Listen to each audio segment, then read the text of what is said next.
Conference. Yeah, this story just broke on Sunday. St. John's University, Catholic University, phenomenal place on the Eastern Seaboard, has said goodbye to Lou Carnesecca. This guy was head basketball coach for 20-plus years at St. John's. Brooklyn guy, grew up, went to school there, stayed there, coached there forever. Passed away at the age of 99. He's a Hall of Famer. Phenomenal person.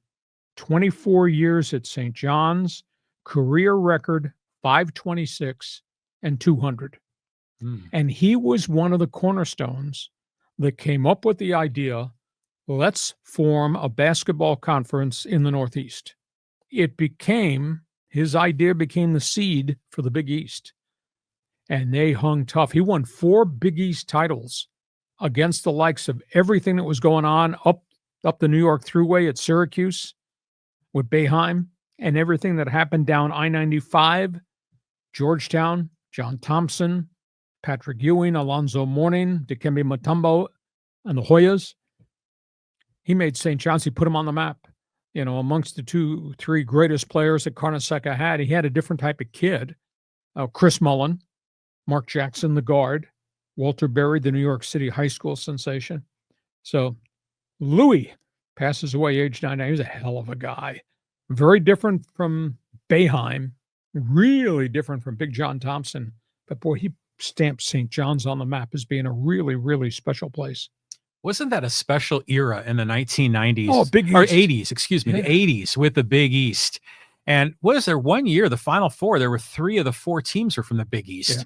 I mean, that was just a great run. And I remember Chris Mullen with the shaggy haircut and dude turned into a Hall of Famer. So, I mean, that was a fun run.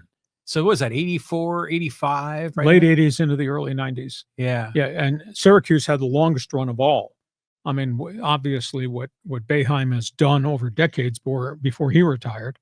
The window for John Thompson was phenomenal for a decade so, because he started a pipeline.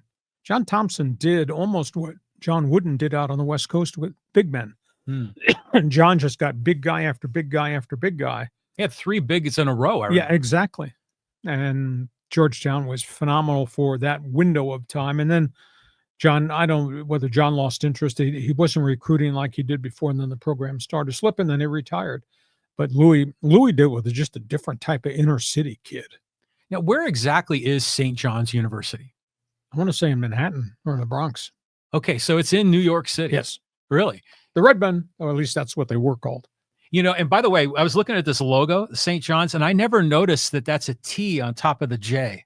I just thought it was an SJ at first glance. Oh, okay. So that's pretty cool. Good deal. Yeah. So basketball says goodbye. One of the really nice, I interviewed him one time, one of the really nice people in Big East basketball, one of the cornerstones of Big East basketball. Last topics on the table. Got a